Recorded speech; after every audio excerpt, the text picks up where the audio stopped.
So the last hint I want to give you regarding that assignment of manual simulation is how to calculate the utilization. So we talk about the calculation of utilization for single capacity and multi-capacity locations in week 2.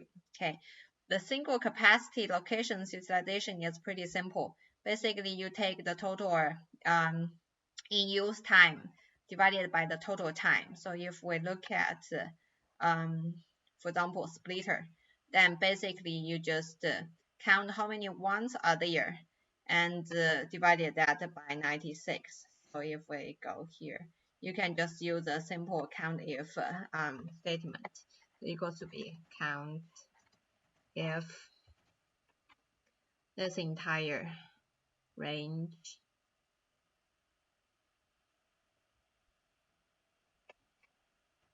if it's 1. Okay. For the count if statement or like the formula, if you're just having the criteria being a value, say if you want any of those values in this cell equals to this 1, this specific numerical value here, then you can simply put a comma 1. You don't need those quotes and signs. Okay. Simply just put a comma and the value that you want this range to match. So you want to count how many ones are there. We have 48. So that means the utilization equals to be 48 divided by 96, which is the total minutes. So we have a 50% utilization of our splitter. Then if we want to have if we want to calculate the utilization of multi-capacity locations, you need to count how many time units that there's a 1 number in the system multiplied by the 1 plus how many times there are 2 items in that location multiplied by 2 and the plus for example here or if your capacity is 3, then you need to count how many minutes there are 3 items in that system multiply 3 plus how many time units there are 2 items in that system multiplies 2 plus how many time units there's only 1 item in the system multiplied by 1 divided by this 3 times the total minutes, which is 96 there. Okay, so on the slide I do have some notes for you to follow. For example, that's I think it's slide 19. Okay, so here.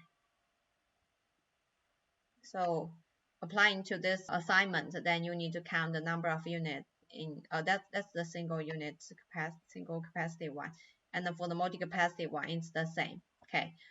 So if we just take a look at receiving dock, for example,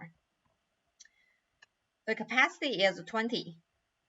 Okay, so basically, if we follow this formula here, then the denominator would be 20 multiplied 96 because the capacity is 20. Okay, then the numerator would have to be number of time units with 1 item multiply 1 plus number of time units with 2 items multiply 2, number of time units with 3 items multiply 3, all the way to the number of units with 20 items in the receiving dock multiply 20. That would be the complete formula you put for the receiving dock. However, to make it a little simple, you can also check what's the maximum value there. If we know that the receiving dock never had more than 4 items there, then we can just simplify that formula by going to 4 instead of like 20, because the rest of them, the number of time units is basically will be 0. Okay, so we can do this one. And then how do we count that? We use the count if statement again. And we count the number of time units that the receiving dock has 1. Okay, so equals to be count if this entire column. Okay, has 1 item there, multiply 1. Okay, plus,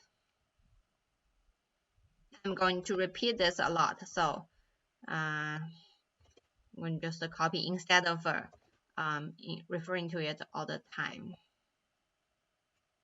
So 2 multiply 2, okay, and plus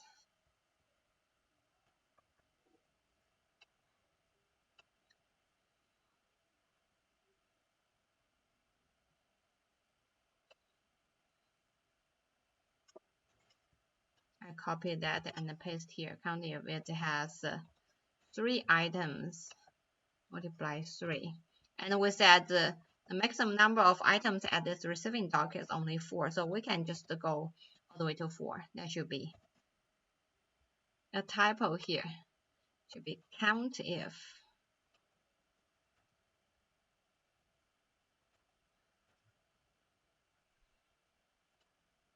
Okay, count if. Now we should get the result. Okay, so now we got the numerator of that utilization formula, and the denominator would be, remember, you have to be 96 multiply 20 because we have 20 spots. And our utilization would equals to be this divided by this. So the receiving dock got about 4.5% of utilization. So if you understand this, then you can finish the rest of those locations to calculate their utilization.